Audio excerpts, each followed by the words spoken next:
काबिल सद एहतराम हजरत सादत इज़ाम उलमाए ज़वील एहतराम बिलखुसूस ख़तीब अहले सुन्नत बुलबुल बाग़ी रज़ा खलीफ़े उज़्र ताजुश शरिया खलीफ़े अमीन शरीयत हज़रत अल्लामा मौलाना ज़ाकिर रज़ा साहब क़िबला, हज़रत मौलाना हाफ़िज़ सिब्तैन साहब, हज़रत मौलाना हाफ़िज़ सद्दाम साहब और तशरीफ़ फरमा तमाम उलमाए किराम, नाज़िम इजलास, सामीन किराम, अस्सलामु अलैकुम व रहमतुल्लाहि व बरकातुहू।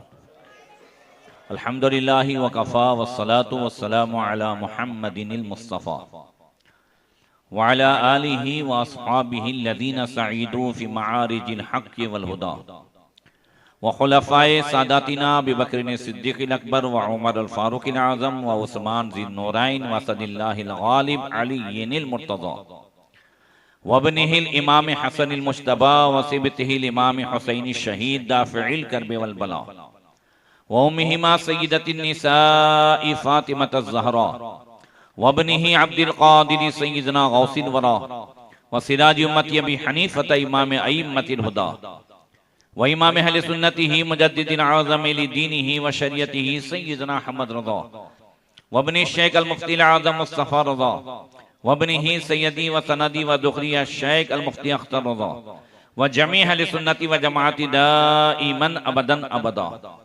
अम्मा बाद फ़अऊज़ु बिल्लाहि मिनश शैतानिर रजीम, बिस्मिल्लाहिर रहमानिर रहीम। वमल हयातुद दुनिया इल्ला मताउल गुरूर। सदक़ल्लाहु मौलानल अज़ीम। दुरूद शरीफ पढ़ें। अल्लाहुम्मा सल्लि अला सय्यिदिना मौलाना मुहम्मदिन मअदनी जूदि वल करम व आलिहि व सहबिहि व बारिक व सल्लिम। आज हम और आप हमारे गुलाम मुस्तफ़ा भाई और मोहम्मद भाई की वालदा मुहतरमा मरहुमा मग़फ़ूरा आमिना बीबी के साले सवाब के लिए उनके चहल्लुम के मौके पर हाजिर हुए। अल्लाह ताला अपने हबीब सल्लल्लाहु तआला अलैहि वसल्लम के सदक़े में पंजतन पाक सहाबा व अहले बैत और तमाम औलिया व कामिलीन के सदक़े में उनकी मग़फ़िरत फरमाए, तमाम छोटे बड़े गुनाहों को माफ़ फरमाए, दर्जात में बुलंदियाँ अता फरमाए। मौला करीम उनकी मग़फ़िरत फरमाए, हमारी मग़फ़िरत फरमाए, हमारे माँ बाप की मग़फ़िरत फरमाए, हमारे छोटों की मग़फ़िरत फरमाए, हमारे बड़ों के दर्जात को बुलंद फरमाए और हम सबको इस्लामी ज़िंदगी और ईमानी मौत नसीब फरमाए। आज ये ईद का तीसरा दिन है और जो पहले दिन की खुशी थी वो दूसरे दिन मुलाकातों में तब्दील हुई और धीरे धीरे ये खुशी कम होती गई। बोलो सही है। सरकार आला हज़रत रज़ियल्लाहु तआला अन्हु ने हमें एक दुआ सिखाई और ताजुश शरिया ने भी फरमाया कि काम वो ले लीजिए तुमको जो राजी करे, ठीक हो नामे रजा तुम पे करोड़ों दुरूद। राजी माने खुश, काम वो ले लीजिए तुमको जो खुश करे। और ताजुश शरिया फरमाते हैं जो पिया को भाई अख्तर वो सुहाना राग है, जिससे ना खुश हो पिया वो रागनी अच्छी नहीं। मतलब यह है कि परसों ईद का दिन था, हम जितने खुश थे दूसरे दिन वो खुशी कम हुई, आज और कम हुई, अपने कारोबार में लग गए, धीरे धीरे सब खत्म। यानी हर खुशी की लिमिट है, चाहे दुनियावी खुशी हो या वो दीन की शक्ल में मिली हो, त्योहार की शक्ल में मिली हो, कोई खुशी हमेशा रहती नहीं। मगर मोमिन अगर अल्लाह रसूल की खुशी और रजा हासिल कर ले और यही उसका मकसद हो जाए तो दुनिया की मिलने वाली खुशी भी हमेशा के लिए हो जाए, जबकि मकसद उसका अल्लाह उसके रसूल की रजा हो। इसलिए कि हमारा जो मकसद है वो असल है अल्लाह उसके रसूल को राजी रखना, असल है दुनिया में आखिरत की तैयारी करना, जिसको आज हम दिन ब दिन भूल रहे हैं। सरकार आला हज़रत फरमाते हैं कि शहद पिलाए, शहद दिखाए, जहर पिलाए, कातिल डाइन शोहर कुश। शहद दिखाए, जहर पिलाए, कातिल डाइन शोहर कुश। इस मुर्दार पे क्या ललचाया, दुनिया देखी भाली है। यानी दुनिया की मोहब्बत ऐसा मीठा जहर है जो जितना ज्यादा पीता है उतना ज्यादा धोखे में रहता है। इस जहर के पीने के बाद नाकामी कामयाबी लगती है। गौर से सुनिएगा, इस जहर के पीने के बाद जिल्लत में इज्जत नजर आती है, और इस जहर के पीने के बाद नुकसान में नफा नजर आता है। इस जहर के पीने के बाद दुनिया में दीन नजर आता है, और इस जहर के पीने के बाद दिखावे में इखलास नजर आता है। इस जहर के पीने के बाद कारोबार में खिदमत नजर आती है। और यही वो जहर है कि इसी दुनिया की मोहब्बत की वजह से औलाद माँ बाप की नाफरमानी कर रही है। इसी मोहब्बत की वजह से भाई भाई का दुश्मन हो रहा है। एक दूसरे पर जो मुकद्दमे बाजियां हैं या एक दूसरे पर जो हमले हैं, ये सिर्फ और सिर्फ दुनिया की मोहब्बत की वजह से। और हमारा अकीदा है कि हम में और सारी कायनात में सबसे ज्यादा दुनिया को अगर किसी ने पहचाना है तो हमारे नबी ने पहचाना है। बोलो जोर से, सही बात है, हुजूर ने पहचाना। और हुजूर ने एक मर्तबा साहबी रसूल हज़रत अबू हुरैरा रज़ियल्लाहु तआला अन्हु का हाथ पकड़ करके फरमाया, अला उरिका दुनिया व जमीअ मा फीहा। ए अबू हुरैरा, तुम्हें दुनिया और दुनिया में जो कुछ है उसकी हकीकत ना बताऊं? दुनिया में क्या है? रोटी, कपड़ा और मकान। हुजूर ने उसकी हकीकत बताई। मदीने शरीफ में वहां ले गए हजरत अबू हुरैरा को, जहां मदीने शरीफ वहां के लोगों के कचरे, कूड़ा करकट जो है, हर जगह कचरा पेटी होती है। हुजूर वहां ले गए और चंद खोपड़ियों की तरफ इशारा करते हुए फरमाया, या अबा हुरैरा, हाज़ी रूस कानत तहरीसु का हिर्सिकुम व तअमलु का अमलिकुम सुम्मा हियल यौम अल इज़ाम बिला जिल्द सुम्मा सारत हिया रम्मादा। ये अबू हुरैरा, ये वो खोपड़ियां हैं कि इनमें तुम्हारी खोपड़ियों की तरह लालच भरी हुई थी। इनमें भी बड़ी बड़ी उम्मीदें थी और इसमें भी गुरूर, तकब्बुर, मैं ये हूं, मैं हूं, मैं हूं, मैं हूं, मैं फला, मैं, इसमें भी था सब कुछ। मगर आज ये खोपड़ियां जिनमें तरह तरह की उम्मीदें भी थी, एक फैक्ट्री है तो दूसरी, एक दुकान है तो दूसरी, इस सीजन में कामयाब हुए तो अब जो है इस सीजन का पैसा कमाया हुआ अब दो और दुकान में लगाना है। ये सारी लालच और उम्मीदें उसमें भरी हुई थी। मगर आज ये ऐसी पड़ी हुई हैं कि इनमें चमड़ी तक नहीं है। सुम्मल यौम अल इज़ाम बिला जिल्दिहा, यानी ये हड्डियां हैं, चमड़ी तक इसमें नहीं है, और कल ये हवा बन करके, राख बन करके ये उड़ जाएगी, इसका कोई पूछने वाला नहीं होगा। फिर हुजूर ने गंदगियों की तरफ इशारा करते हुए फरमाया, या अबा हुरैरा, हाज़िल आज़रात हिया अलवानुन अतअमतुमुहुम इक्तसबुहा मिन हैसु इक्तसबुहा सुम्मा क़ज़फ़ुहा फ़ी बुतूनिहिम सुम्मा अस्बहत वन्नासु रिमाउहा। हुजूर ने फरमाया, अबू हुरैरा, ये जो गंदगी है वो तुम्हारे किस्म किस्म के बड़े कीमती खाने थे। तंदूरी थी, बिरयानी थी, गुलाब जामुन थे, तरह तरह के तुमने बड़ी मेहनत से कमाए और फिर अपने पेट में रखे। आज ये हाल है कि यहां से लोग गुजरना भी पसंद करते नहीं। बोलो बात सही है या नहीं है? फिर हुजूर ने कपड़े के चिथड़ों की तरफ इशारा करते हुए फरमाया, हाज़िल खिरक़तुल बालिया कानत रियाशुहुम व लिबासुहुम सुम्मा अस्बहत व रियाहु तस्फ़िक़ुहा। अबू हुरैरा, ये कपड़े के जो चिथड़े हैं ये तुम्हारे कीमती लिबास थे। तुम पहन करके महसूस कर रहे थे, मैं ऐसा लगता हूं, वो ऐसा लगता है, मैं उससे अच्छा लगता हूं। मगर आज ये कपड़े की चिथड़े की शक्ल में है, हवा उन्हें फेंक रही है इधर उधर, इसकी कोई कीमत और वैल्यू नहीं है। फिर हुजूर ने जुमला इरशाद फरमाया, वल्लाहि मद दुनिया बिल आखिरा इल्ला मा यजअलु अहदुकुम इस्बअहु फिल यम्मि फलयंजुर बिमा यरजिउ फीहा। अबू हुरैरा, कसम खुदा की, दुनिया की आखिरत के मुकाबले में हैसियत क्या है वही है कि अगर तुम में का कोई आदमी अपनी उंगली समुद्र में डिबोए और फिर निकाले तो जितना पानी लेकर के निकलता है वो दुनिया है और पूरा समंदर आखिरत की मिसल है। ये है दुनिया और आखिरत। यानी हम जो यहां पर आए हैं वो हकीकत में आखिरत की तैयारी के लिए आए हैं। दुनिया तमाशागाह नहीं है, दुनिया रिहाइशगाह नहीं है, ये इम्तिहान गाह है। यहां तैयारी के लिए आए हैं और दुनिया के बगैर आखिरत का तसव्वुर भी नहीं है। इसका यह मतलब नहीं है कि दुनिया में रहना बुरा है। मौलाना रूम फरमाते हैं दुनिया में ऐसे रहो जैसे कश्ती पानी में रहती है, खुद भी तिरती है, औरों को भी तिराती है। ऐसे मत रहो कि पानी कश्ती में आ जाए और खुद भी डूबे, सारे मुसाफिरों को भी डुबाए। कैसे पता चले कि हम दुनिया में हैं या दुनिया हम में है? ये सवाल है ना। कैसे पता चले? कश्ती पानी में है, नजर आ रही है, पानी कश्ती में है, नजर आ रहा है, मगर हम दुनिया में हैं या दुनिया हम में है, वो कैसे पता चले?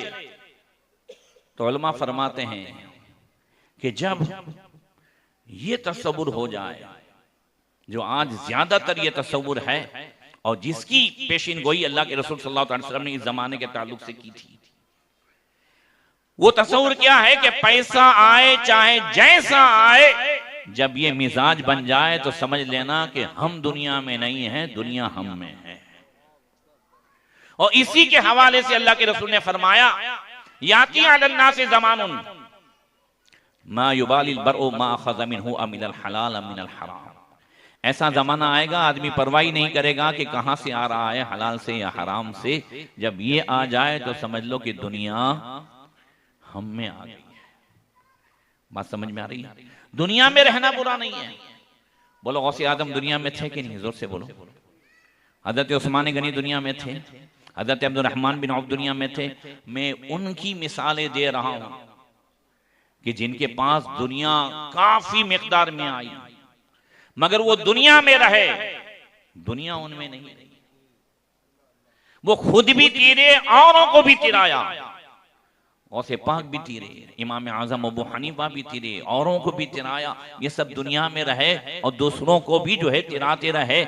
या मतलब ये है कि दुनिया में रहने के साथ साथ अपना फायदा और अपना नफा, इसके साथ साथ अगर मुझे मेरी बहन का भी ख्याल है, मेरे भाई का भी ख्याल है, मेरे पड़ोसी का भी ख्याल है, महल्ले की मस्जिद के इमाम का भी ख्याल है, अगर मुझे दूसरों का भी ख्याल है तो मैं दुनिया में हूं, दुनिया मुझ में नहीं है। और अगर मेरे पास करोड़ों रुपए हैं मगर फिर भी मुझे अपनी बहन को वरासत का पैसा देने का मन नहीं करता है, मैं जो है मेरे पास करोड़ों रुपए हैं मगर फिर भी मैं देख रहा हूं मेरा भाई जो है वो ज़कात का मुस्तहिक है और मैं हजारों करोड़ों की देगे बना करके बांटता हूं, तो मैं दुनिया में नहीं हूं, दुनिया मुझ में है।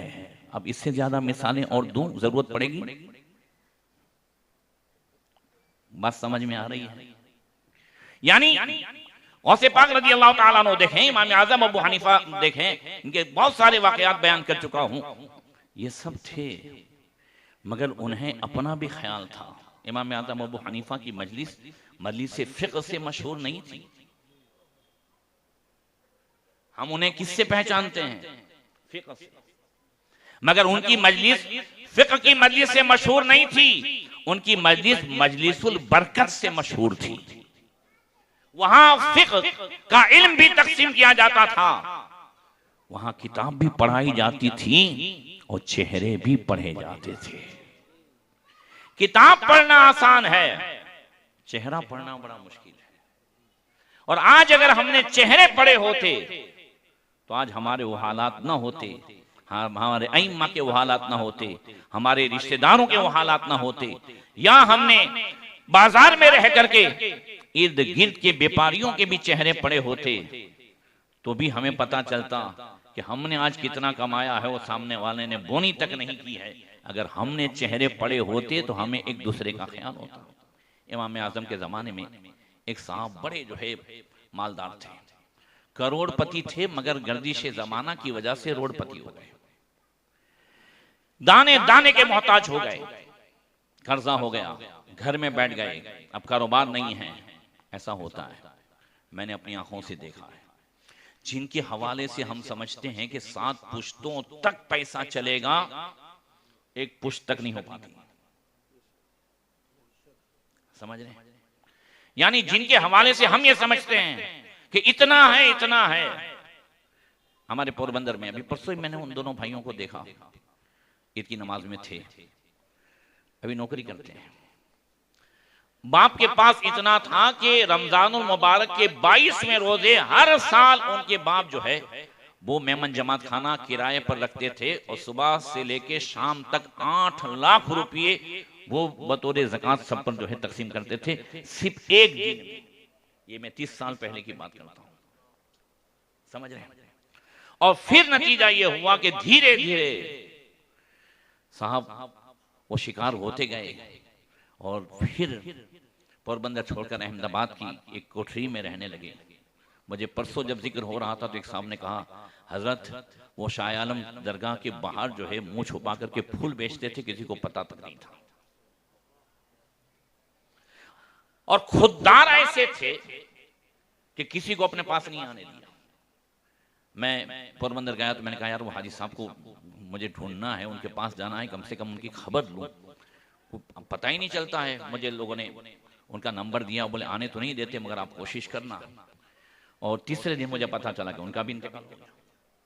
खैर, अर्ज ये कर रहा हूं कि आज उनके दोनों बच्चे जो है नौकरी करना है, वो इतना था मगर सब खत्म हो गया। नेक भी थे, ऐसा भी नहीं था, कोई बुरी आदतें थी, आजमाइश भी होती है या कुछ मसले भी होते हैं, अल्लाह बेहतर। मगर बहुत सारी सीखों में से एक सीख ये मिली है कि सब कुछ लेना, किसी की आह मत लेना।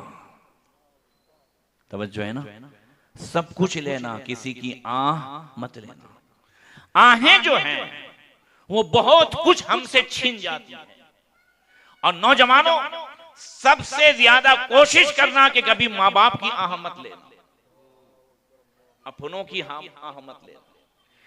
माँ बाप कभी जबान से नहीं कहते तो उनकी दिल से जो निकल जाती है वो जाहिर में आपको हाथ देते होते हैं, मगर आज सबसे ज्यादा माँ बाप के चेहरों को भी पढ़ने की जरूरत है। आज हमारे माँ बाप को सिर्फ हमारे पैसों की जरूरत नहीं है, सिर्फ हमारी कामवालियों की जरूरत नहीं है। हम जो है 10,000 की कामवाली रख दें, हम 10,000 का आदमी रख दें, हम सुबह शाम उनको खाना पहुंचा दें, सिर्फ इसकी जरूरत नहीं है। आज हमारे माँ बाप को हमारे 10 मिनट टाइम की भी जरूरत है और हमारी बेहतरीन मुस्कुराहट की भी जरूरत है। और वो जो दुआएं मिलती हैं तो फिर कसम खुदा की किसी से दुआ कराने की जरूरत नहीं पड़ती, जो माँ बाप से दुआ ले लेता है। जोर से बोलो साहब, और जोर से बोलो। यानी माँ बाप की दुआएं, मैं बार बार कहता हूं, फिर दोहराता हूं, माँ बाप से दुआएं कराना बंद करो।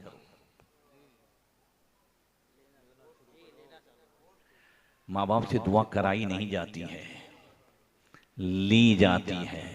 और दुआएं माँ बाप से या किसी से भी दुआएं लेने का तरीका क्या है? उनके दिल को खुश करना। आला हज़रत ने क्या कहा? काम वो ले लीजिए तुमको जो राजी करे। यानी अल्लाह रसूल की बारगाह से फजल और फैजान लेने का तरीका क्या है? अल्लाह रसूल को खुश करना। ऐसे ही अपनी रजा को माँ बाप की रजा में फना करके अपना नफ्स जो चाहता है उसकी चाहत न पूरी करके माँ बाप की चाहत को पूरा करना।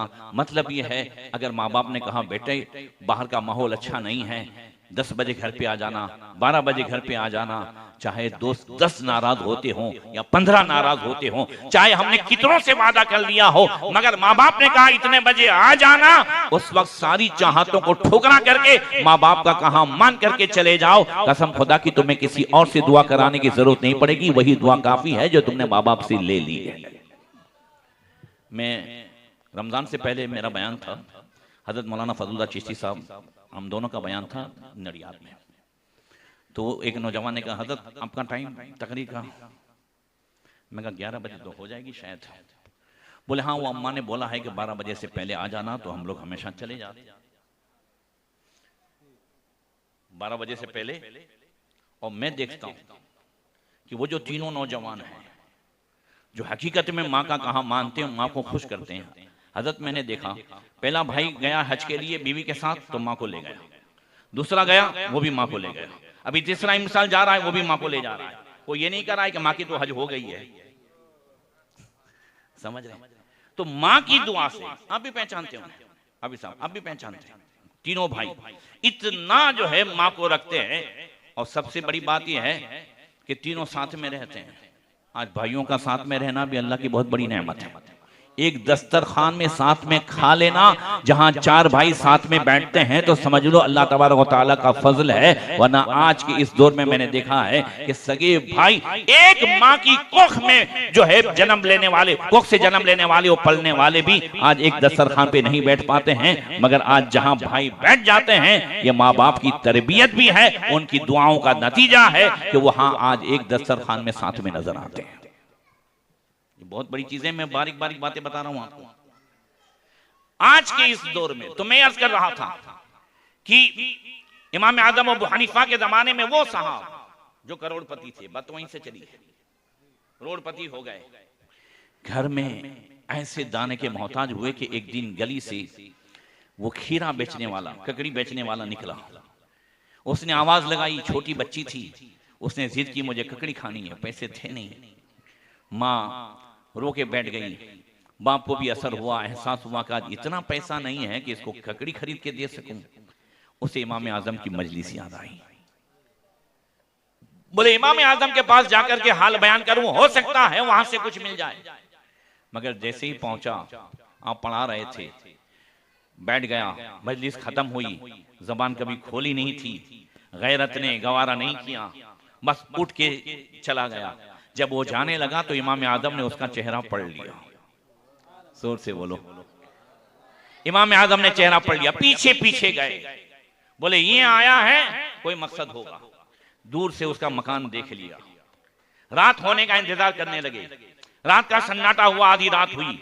इमाम आजम ने एक थैली ली सोने के सिक्कों की और वो लेकर के उसके दरवाजे पर पहुंचे। दस्तक दी, वो बाहर निकला। आपने ऐसे अंदर डाल करके कहा, ये अबू हनीफा की तरफ से है, तुम आए थे, तुमने कहा कुछ नहीं, मगर मुझे पता चल गया कि तुम जरूरतमंद हो। ये 500 दीनार हैं।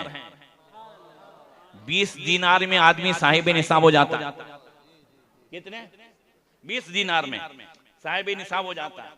ये 500 दीनार हैं सोने के सिक्के, अबू हनीफा की हलाल कमाई से है। इसे इस्तेमाल करते रहो, अल्लाह ताला इसमें बरकत अता फरमाएगा। ये जो चेहरे पड़े जाते हैं, इस चेहरे पढ़ने के साथ अगर हमने जिंदगी गुजारी है, अपना भी ख्याल रखा है, दूसरों का भी ख्याल रखा है, तो समझ लो हम जो है दुनिया में हैं, दुनिया हम में नहीं है। ये वो मैंने मिसालें आपको पेश की है जो आज इसकी जरूरत है। दुनिया में रहना बुरा नहीं है। बड़ी प्यारी बात कही थी हज़रत शाह आलम सरकार ने कि दुनिया मेरे नजदीक आखिरत के मुकाबले में 3 एतबार से बेहतर है। सबके कान खड़े हुए थे उस वक्त जब मजलिस में सब लोग दुनिया को कोस रहे थे, दुनिया ने यूं कर दिया, दुनिया ने तबाह कर दिया, दुनिया ने बर्बाद कर दिया। हज़रत मौलाना फखरुद्दीन रहमतुल्लाह ताला अलैह आपके खलीफा, वो भी दुनिया को कोस रहे थे। आपने फरमाया मौलाना फखरुद्दीन दुनिया को कोस रहे हैं, मेरे नजदीक दुनिया आखिरत के मुकाबले में 3 एतबार से बेहतर है। लोगों ने कहा हुजूर कैसे? फरमाया दुनिया में अल्लाह की राह में जिहाद का जो मौका है वो आखिरत में नहीं मिलेगा। दुनिया में अल्लाह की राह में देने का जो मौका है वो आखिरत में नहीं मिलेगा। और दुनिया में नमाज में तकबीर तहरीमा का जो मजा है वो आखिरत में नहीं मिलेगा। जरा जोर से कह दो। ये देखो सुभान अल्लाह में जो मजा आता ना, तो मुझे आपको कहने की जरूरत न पड़ती। अब आप कहेंगे अल्लाह अकबर, नमाज में तकबीर तहरीमा, अल्लाह अकबर में क्या मजा है? अब इसकी रूह को देखिए, अल्लाह अकबर में क्या मजा है? भाई रुकू वाली तकबीर को तकबीर तहरीमा नहीं कहते, सजदे वाली तकबीर अल्लाह अकबर को तकबीर तहरीमा नहीं कहते। ये सारी तकबीरें तकबीरात इंतकालात हैं। पहली तकबीर अल्लाह अकबर जो है तकबीर तहरीमा, मतलब क्या है? इस अल्लाह अकबर कहने से पहले खाना हलाल था, पीना हलाल था, पीर साहब आए सलाम किया, जवाब देना हलाल था, पीर साहब आए सलाम करना हलाल था। सारी बातें जो हलाल थी अब इस अल्लाह अकबर से हराम हुई। किसके लिए? तेरे लिए। जोर से बोलो, है ना इसमें मजा। ये सब कुछ किसके लिए हुआ? अल्लाहु अकबर। अब अल्लाह सबसे बड़ा है। और दूसरी बात इसकी रूह को समझो, कैसे मजा आता है सूफिया किराम को, कैसे मजा आता है इस अल्लाहु अकबर। हम तो अल्लाहु अकबर 1000 मर्तबा बोलते हैं, वो मजा नहीं आता, मगर इन्हें ऐसा मजा जो आखिरत में न मिले, ये कैसे मजा आता है। हाँ हाँ, इस अल्लाहु अकबर कहने से पहले क्या मीनिंग है अल्लाहु अकबर का? अल्लाह सबसे बड़ा है, यही है ना, अल्लाह सबसे। अल्लाहु अकबर कहने से पहले मैं मुफ्ती था, मैं था, मैं जो है इंजीनियर था, मैं डॉक्टर था, मैं प्रमुख था, मैं सदर था, मैं फुला था, मैं चौधरी था, मैं था, मैं था। अब अल्लाहु अकबर, अब मैं नहीं, अब मैं कुछ नहीं, अब तू ही बड़ा है, तू ही बड़ा है, तू ही बड़ा है। ये रूह जब मिल जाती है तो अल्लाहु अकबर में वो मजा आता है जो आखिरत में नहीं आता। काश। और एक बात और बता दूं, मजा कब आएगा? तंदूरी का मजा तब आएगा जब जिस्म बीमार ना हो। बिरयानी में मजा तब आएगा जब जिस्म बीमार ना हो। गुलाब जामुन भी कड़वे लगते हैं, जो मिठास में जिसको जो है मिसाल में पेश किया जाता है, जब जिस्म बीमार हो तो वो कड़वे लगते हैं।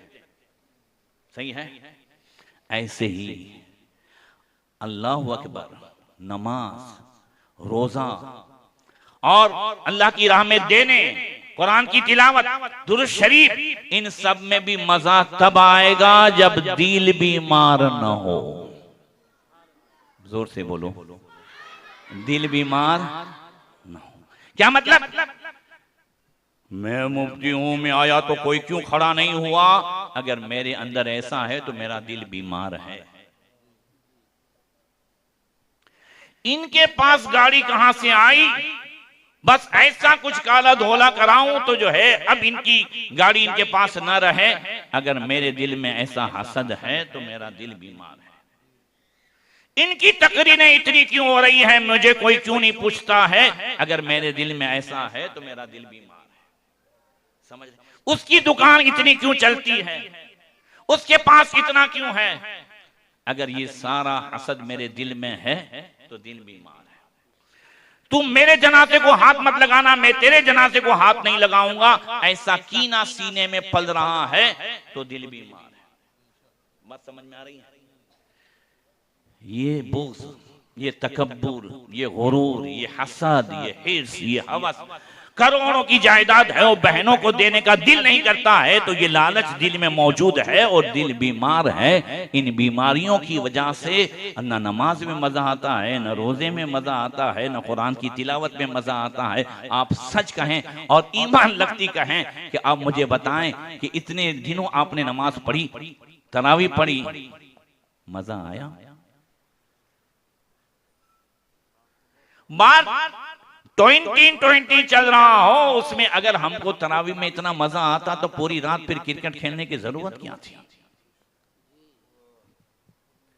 अगर कुरान की तिलावत में इतना मजा आता तो फिर टाइम पास करने के लिए पबजी गेम खेलने की जरूरत क्या थी? समझ रहे? और अगर हाँ पूरा महीना हमें नमाज में मजा आता तो इसका असर ईद के दिन जोहर में दिखाई देता। जोहर से मस्जिदों का खाली होना और हर साल ये होना, ये बात बता रहा है कि हमें मजा नहीं आया, बस एक करते थे तो कर लिया, सब बैठे थे तो बीमार बैठ गया खाने के लिए, खाने में मजा नहीं आया। तवज्जो है, बहुत सीधी सादी जबान में कह रहा हूं, सब खाने बैठे थे, दावत थी तो बीमार बैठ गया, मगर उसे मजा नहीं आया। ऐसे ही सब नमाज पढ़ते हैं, हर साल तरावी होती है, हर साल रोजे रखते हैं, हमने भी रख लिए, मजा नहीं आया और इसी वजह से ईद के जोहर से गायब हो गए। और फिर कमाल की बात यह है, जोहर हम न पढ़ें, ईद के दिन से पिक्चरों में हम जाएं, ईद के दिन से सारे गुनाह हम करें, और हम गुनहगार नहीं, सारी हमारी खताओं का जिम्मेदार हजरत इबलीस है। भाई वो तो कैद में था तो हम मस्जिद में थे, वो छूट गया तो हमारा क्या? इसलिए परसों मैंने ईद के दिन अपनी तकरीर की शुरुआत उस की थी कि आज का वो दिन है कि जिसका इंतजार कुछ लोगों को था। कि आज से जो कुछ करें सब उसके सर पे डाल दें। तवज्जो है। दूसरों पे डालना आसान है और दूसरों पे डालने का सबसे बड़ा नुकसान यह है कि तौबा की तौफीक नहीं मिलती। दूसरों पे डालने का सबसे बड़ा नुकसान यह है कि अपनी कोताहियों कमियों पर तवज्जो नहीं होती, जबकि रब 25वें पारे में फरमाता है मा असाबतकुम मिन मुसीबतिन फबिमा कसबत अयदीकुम।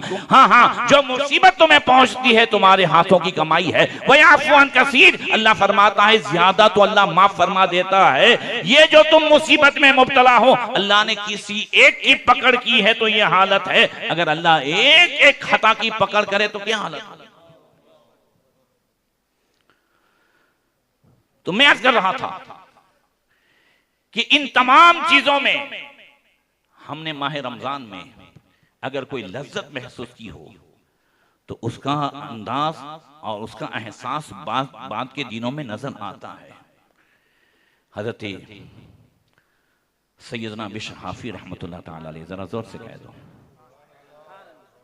कौन है बिश्र हाफी? हजरत इमाम अहमद बिन हम्बल रज़ी अल्लाह ताला अन्हु। और कौन है इमाम अहमद बिन हम्बल?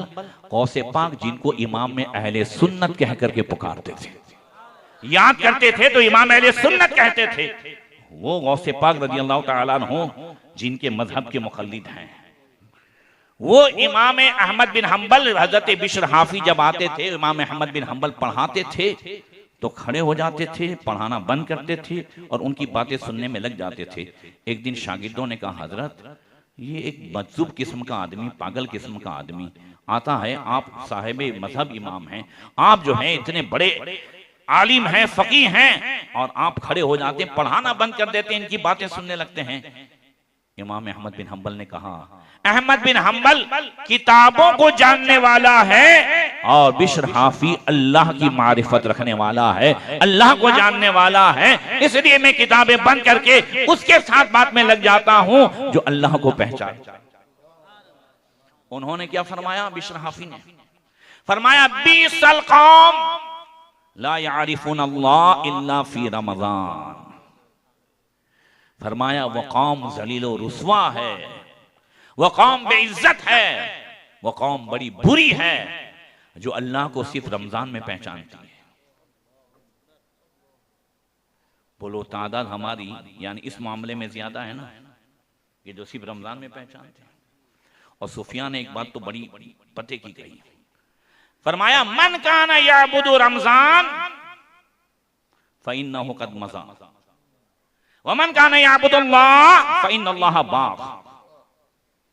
सूफिया फरमाते हैं जो रमजान की इबादत करता था तो वो कान खोल करके सुन ले, रमजान का महीना चला गया, और जो अल्लाह की इबादत करता था वो समझ ले अल्लाह अभी भी बाकी है और हमेशा बाकी रहेगा।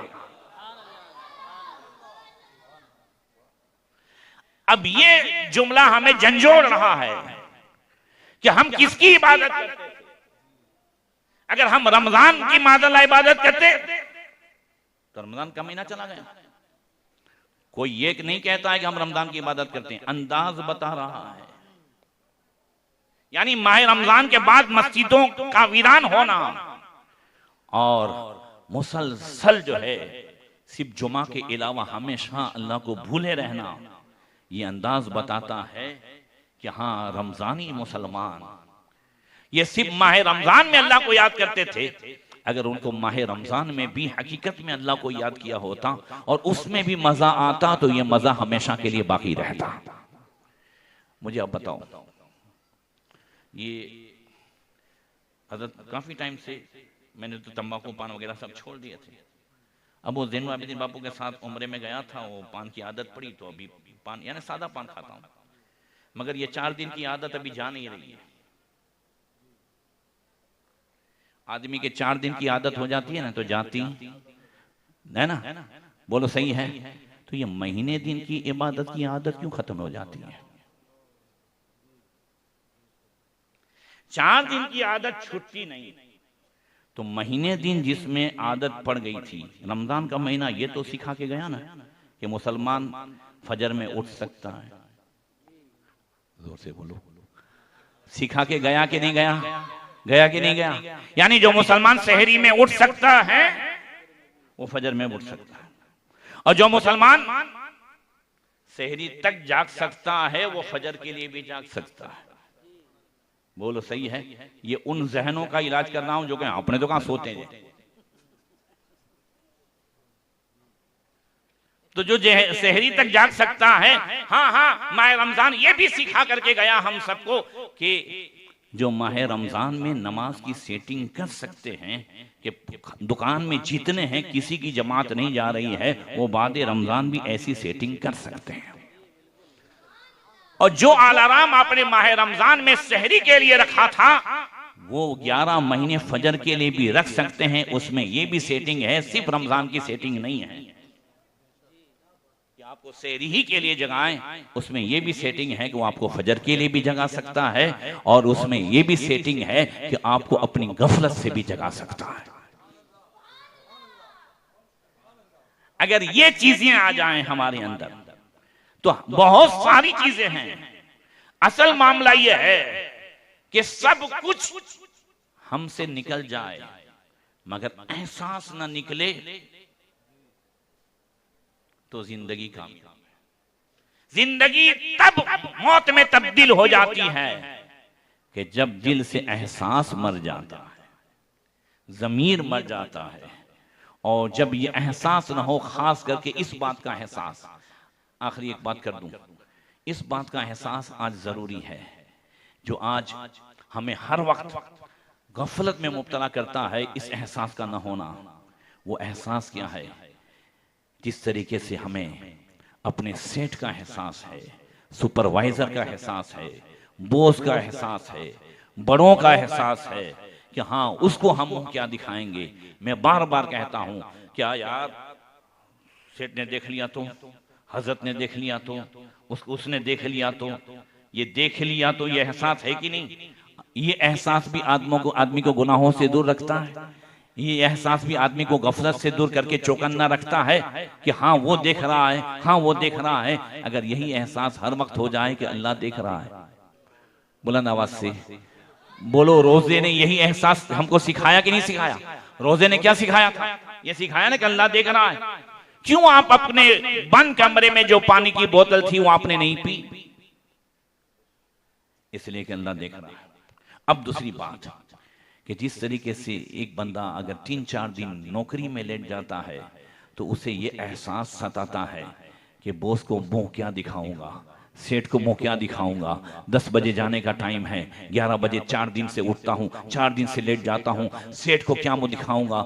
यही एहसास अगर फजर के वक्त रोजाना फजर की नमाज कज़ा होती है और यह एहसास आ जाए कि रोज फजर की नमाज कज़ा होती है, अल्लाह को मुंह क्या दिखाऊंगा। यानी अल्लाह के सामने खड़ा होना है, जैसे सेठ के सामने खड़ा होना है वैसे अल्लाह के सामने खड़ा होना है। ये एहसास अगर हो जाए, किताब तवाबीन की एक हिकायत पेश करके बात खत्म कर दूं। ख्वाजा हसन बसरी फरमाते हैं कि कानत इमरातुन बगियुन लहा सुलुसुल हुस्न ला तुमकिनु अला नफ्सिहा इल्ला बिमिअति दिनारिन। बनी इस्राइल में एक औरत थी, इतनी खूबसूरत थी कि दुनिया की 33% हुस्न खूबसूरती उसे दी गई थी। यानी पूरी दुनिया के 100% खूबसूरती का हिस्सा किया जाए तो 33% उसे अकेले को जो है खूबसूरती दी गई थी। इतनी खूबसूरत थी, मगर इस खूबसूरती ने उसको रंडी बना दिया और उसने अपनी कीमत 100 दीनार रखी थी। हजरत कितनी? मैंने आपको बताया 20 दीनार में तो आदमी साहिब निसाब हो जाता है। यानी 20 दीनार की कीमत जैसे 7.5 तोला की जो कीमत है ना, वही 20 दीनार की कीमत है। तो 100 दीनार की कितनी होगी? अब उसने इतनी कीमत रखी थी अपनी। अब सरा आबिद फ़अजबत हो, एक आबिद बनी इस्राइल का जो हमेशा इबादत में मशगूल रहता था, बाजार में कामकाज के लिए गया और उसकी नजर पड़ गई। नजर पड़ी फ़अजबत हो, वो दीवाना हो गया। उसने मालूम किया कि भाई ये कैसे हाथ में आएगी। लोगों ने बताया 100 दीनार है, इसके पास जाने के 100 दीनार है। आबिद जो हमेशा इबादत करता था, ना कारोबार था ना कुछ। फज़हबा फ़अमिला बियदई वआलजा हत्ता जमा बिमिअति दीनारिन। वो गया मजदूरी करने और कई दिन मजदूरी करके 100 दीनार जमा करके आया। इसलिए कहते हैं कि अगर खिड़की बंद रखोगे तो कमरा सलामत रहेगा। कुछ कहना चाहता हूं, खिड़की बंद रखोगे तो कमरा गर्दो गुबार से, कचरों से महफूज रहेगा।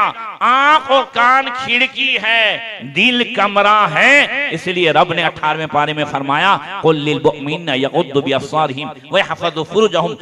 महबूब मोमिन मर्दों से कह दो अपनी निगाहों को नीची रखे, उनकी शर्मगाह की हिफाजत हो जाएगी। फ़अबसरा आबिद, आबिद देखता है दीवाना हो जाता है। नौजवानों, सारे मसर इसी के हैं। ये बदनिगाही इतनी बुरी है, इतनी बुरी है कि अल्लाह के नबी ने शाद फरमाया, हदीस से कुदसी है।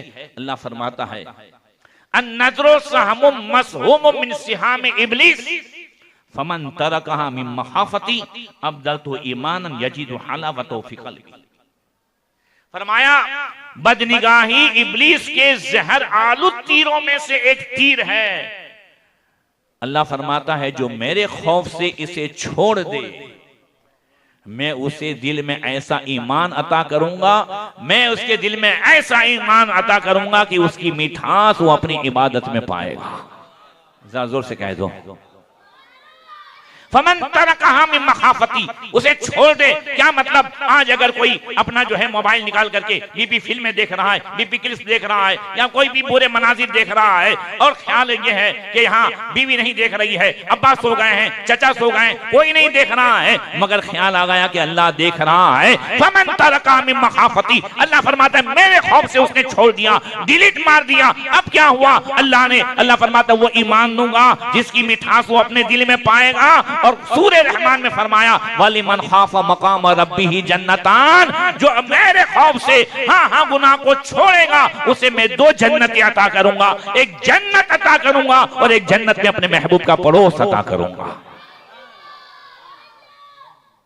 मैंने बड़ी तशरीह के साथ तर्जुमा कर दिया, इसलिए कि आशिकों के लिए अगर जन्नत में भी हुजूर ना हो, जरा जोर से क्या कहा आला हज़रत ने, जन्नत को हरम समझा, आते तो यहां आया, अब तक के हर एक का मुंह कहता हूं कहां आया। तैयबा से हम यहां आते हैं, कहिए तो जीना वालों क्या देख के जीता है जो वहां से यहां आया। इसलिए फरमाया 2 जन्नत अता करूंगा, एक जन्नत और एक जन्नत में मेरे महबूब का पड़ोस अता करूंगा। ये मैंने तफसीर के साथ तर्जुमा कर दिया। बैर कैसे बात समझ में आ गई ना, इसलिए आला हज़रत का शेर मैंने फिट कर दिया ताकि समझ में आ जाए। तो जिसने अल्लाह के खौफ से गुनाहों को छोड़ा, वलिमन खाफ़ा मक़ाम रब्बी वमन खाफ़ा मक़ाम रब्बी फनहन नफ्स अनिल हवा फ़इन्नल जन्नत हियल मावा। वो मामला हो गया था ना हारून रशीद, मैंने ज़ुबैदा में तो कहा कि तू जन्नती है, तू जन्नती बोले तू जहन्नमी है। अब तू जहन्नमी कह दिया ज़ुबैदा ने हारून रशीद को कि तू जहन्नमी है। बोले ना मैं जन्नती हूं, बोले ना तू जहन्नमी है। बोले अगर मैं जहन्नमी हुआ और जन्नती नहीं तो तुझे तलाक। बात पहुंची थी, बहुत लंबा वाकया है। और बड़े बड़े उलमा को पूछा, अब कौन फैसला करे कि तू जन्नती है कि जहन्नमी है। इमाम शाफी रहमतुल्लाह तआला अलैह जो यंग थे, उन्होंने कहा हारून रशीद अगर जवाब चाहिए तो तुम सामने बैठो, मैं कुर्सी पे बैठता हूं। कुर्सी पे बैठे, कहा पूछो, कहा मैं जहन्नमी हूं या जन्नती हूं, मामला तलाक का है। कहा हारून रशीद कभी ऐसा हुआ है कि तुम गुनाह पे पूरे पूरे कादिर थे, गुनाह कर सकते थे, कोई रोकने वाला नहीं था, और सिर्फ अल्लाह के खौफ से तुमने गुनाह छोड़ा? बोले ऐसा जिंदगी में 2 मरतबा हुआ है। बोले दोनों आराम से रहो, तलाक नहीं हुई है, तुम जन्नती हो। सबने कहा उलमा ने ये कैसे? अल्लाह फरमाता है वम्मा मन खाफा मकाम रब्बिही वन्नहन नफ्स अनिल हवा, कि जो अपने रब के हुजूर खड़े होने से डर गया और नफ्सानी ख्वाहिशात से रुक गया, फ़इन्नल जन्नत हियल मावा। अल्लाह फरमाता है जन्नत उसका ठिकाना है। जरा दूर से कह दो क्या फरमाते हैं आला हज़रत? आला हज़रत क्या फरमाते हैं? वो तो निहायत सस्ता सौदा बेच रहे हैं जन्नत का। हम मुफलिस क्या मोल चुका है, अपना तो हाथ ही खाली है। खैर आबिद ने 100 दिनार कमाए, डंडी के पास पहुंचे, उससे कहा फ़इन्नकी आजबतनी फज़हबतु व अमिलतु बियदई व आलजतु हत्ता जमाअतु बिमिअति दिनारिन, मैंने एक नजर तुझे देखा, मैं पागल हो गया, दीवाना हो गया, तुझ पे फिदा हो गया, मजदूरी करके 100 दिनार लाया हूं तेरे पास। उसका तो धंधा ही था। कहने लगे उदखुल, आजा। फलम्मा दखल, जैसे ही वो अंदर पहुंचे तो क्या देखा, फकाना लहा सरीरु मिन ज़हबिन फजलसत अला सरीरिहा, उसका सोने का पलंग था। बेड जो था ना, बेड वो किसका था? लकड़ी का, प्लाईवुड का नहीं, सोने का। क्यों? कमाई जो हराम की थी ना, समझ रहे? शायद आपने कहा था, किसी ने कहा था, एक सामने 10,000 की डिश रखी थी, है ना, मालूम कर लेना। बात समझ में आ रही है? तो ये जो कमाई, असल अगर किसी के उसमें ख्याल आता है कि बगैर डीजे के शादी ना हो, तो उसे इस ख्याल के साथ साथ अपनी कमाई को भी चेक करना है कि ये ख्याल आया क्यों। समझ रहे हैं?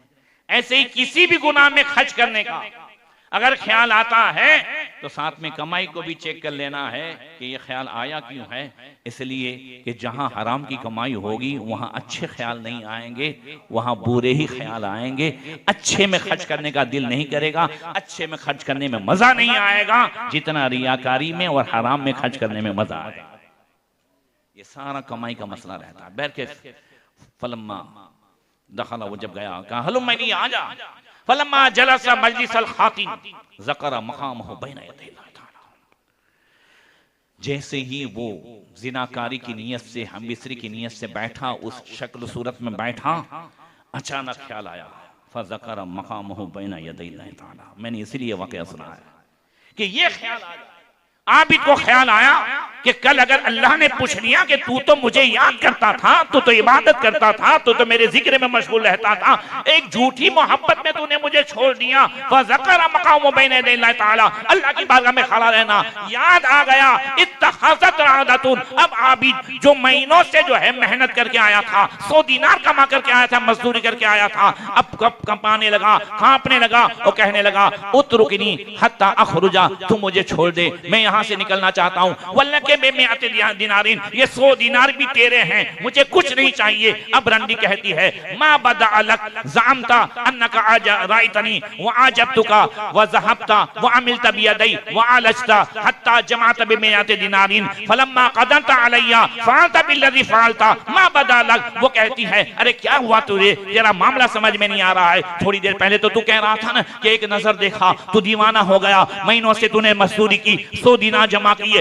अब मैं भी तैयार हूं, तूने पैसे भी दे दिए हैं, अब कोई मामला नहीं है, किस चीज ने तुझे रोका है, क्या तेरा मामला है, समझ में नहीं आ रहा है। वो कहता है खौफम मिनल्लाह व मिन मकाम बैन यदै, का और किसी ने नहीं रोका, बस अल्लाह का खौफ। मुझे याद आ गया कि अल्लाह के सामने खड़ा रहूंगा और अल्लाह ने मुझे पूछ लिया तो क्या जवाब दूंगा, बस इसी ने मुझे रोक दिया है। और कहा अंते बास से लैया वंते अबगाजुन्ना से लैया, थोड़ी देर पहले तू मुझे इतनी प्यारी थी कि तेरे लिए मैंने महीनों मजदूरी की, अब मेरे दिल में तेरा ऐसा बुग़्ज़ है और अल्लाह की याद आ गई है, अब तेरी ऐसी दुश्मनी है कि अब दुनिया में तुझसे ज्यादा मेरा कोई दुश्मन नहीं है, तो 100 दिनार रख ले, मुझे यहाँ से जाने दे। वो कहती है इन कुंता सादिकन फमाली ज़ौजुन गैरुक। वो कहती है अब तू भी कान खोल करके सुन ले, अगर तू अपने दावे में सच्चा है कि तूने अल्लाह के खौफ की वजह से ऐसा किया है तो मैं भी तौबा करती हूं। अब तू भी सुन ले, अब मेरा शोहर तेरे अलावा कोई नहीं होगा, अब मैं शादी करूंगी तो तुझसे ही करूंगी। नौजवानों सोचो तो सही, अगर हराम कारी करता तो 10 मिनट के लिए मिलती, हराम से तौबा की है तो वो हमेशा के लिए मिल रही। जरा जोर से कह दो, बोलो मिल रही है कि नहीं मिल रही। अल्लाहु अकबर। वो कहता है दई नहीं हत्ता अखरुजा, कहता अच्छा छोड़ मुझे निकल दे यहां से। बोले नहीं इल्ला अन तजअल ली अन तज़व्वज बी, तू वादा करके मुझसे शादी करेगा। वो कहता है दई नहीं हत्ता अखरुजा, छोड़ने में यहां से निकल जाऊं। वो कहती ली अलैक इन अतैतुका अन तज़व्वज बी, हाँ मैं अभी तुम्हें छोड़ देती हूँ, इस शर्त के साथ कि अगर मैं तेरे यहाँ आऊं, तेरे गांव आऊं, तेरे घर आऊं तो तुझे शादी करनी पड़ेगी। वो कहता है लअल्लहु, हो सकता है मैं करूं, अभी तो छोड़ दे। जैसे उसने छोड़ा, नौजवानों अल्फाज है फतकन्ना बिसौबिही सुम्मा खरज इला बलदी। उसने कुछ किया नहीं था, उसको किसी से डर नहीं था, डर होता तो यहाँ ना आता। मगर अब जब अल्लाह की याद आ गई है, अब अपने चेहरे पे पर्दा डाल रहा है। अब ऐसे ही पर्दा डालते डालते घर पहुंचा, वहां वो इबादत में मशगूल हुआ, तौबा इस्तिगफार में मशगूल हुआ। इधर इर्तहलत ताइबतन नादिमतन मा कानत अलैहा, इसने भी सच्चे दिल से तौबा की। सुम्मा खरजत इला बलदिही, फिर ये जो है उस नौजवान के शहर की तरफ निकल गई। फसअलत अन मजलिसिही व इस्मिही, उसने पूछा भाई ये कहाँ रहता है, उसका घर कहाँ है, इसका नाम वगैरह दिया। अब वो तो एक गरीब आदमी था, ताइब आबिद था, फकीर था। लोगों ने जब देखा कि ऐसी मलिका, ऐसी हुस्न वाली और इतने जेवरात पहने हुए थे, दौड़ता हुआ एक आदमी गया, उससे जाके कहता है क़ीला लहू इन्नल मलिकत क़द अततका। उससे नौजवान कहता है एक रानी, एक महारानी तुझसे मिलने के लिए आई है। पूरा गांव देख रहा है एक महारानी आ रही है, मगर फलम्मा रआहा, इस नौजवान ने जैसे देखा, फशहीका शहकतन फमाता व सकत बियदिहा, जैसे ही इसने देखा कि ये आ गई है, एक चीख मारी और वहीं मुर्दा होकर के उसके हाथ में गिर गया। ये है खौफे खुदा। बोले यहां भी आ गई। अब एक चीख मारी, औरत कहती है फलम्मा फातनी हाजा, ये तो जो है इंतकाल कर गया। अल्लाहु मिन करीबिन, क्या इसका जो है कोई रिश्तेदार है, कोई है इसका, मुझे उससे शादी करनी है।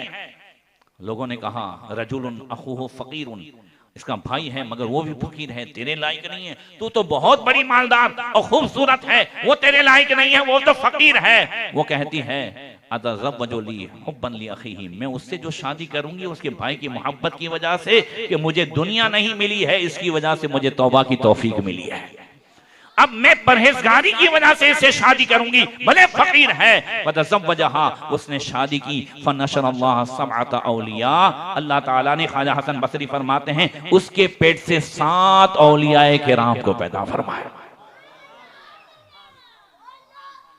अर्ज ये करनी है आखिरी बात के उस नौजवान को यह ख्याल कि अल्लाह की बारगाह में खड़ा रहना, ये जो चीज आई है इसने हमें सीख दी है कि आज के इस माहौल में, किस माहौल में, कि जिस माहौल में गुनाह को फैशन समझा जाता है, बदी को जो है अच्छाई तस्वुर किया जाता है, और गर्लफ्रेंड बॉयफ्रेंड ये सारे रिश्ते आज जो है माज़अल्लाह बहुत ही जो है अच्छे समझे जाते हैं। ऐसे माहौल में भी अगर हम अपने बच्चों और बच्चियों को पढ़ाना चाहते हैं और पढ़ने भेजने के बाद अगर इन सारी बुराइयों से दूर रखना चाहते हैं, तो हमें सबक मिला, वो एक ही सबक है कि हम अपने बच्चों को, बच्चियों को इन्नस्सलात तन्हा अनिल फहशाई वल मुनकर, नमाजी बना दें। जोर से बुलंद आवाज से। हजरत इलाज सही है मेरा? ये इलाज किसने बताया है? ये रब ने बताया है। भाई ये बॉयफ्रेंड गर्लफ्रेंड बेहयाई है कि नहीं? पूरा मजमा बोलो।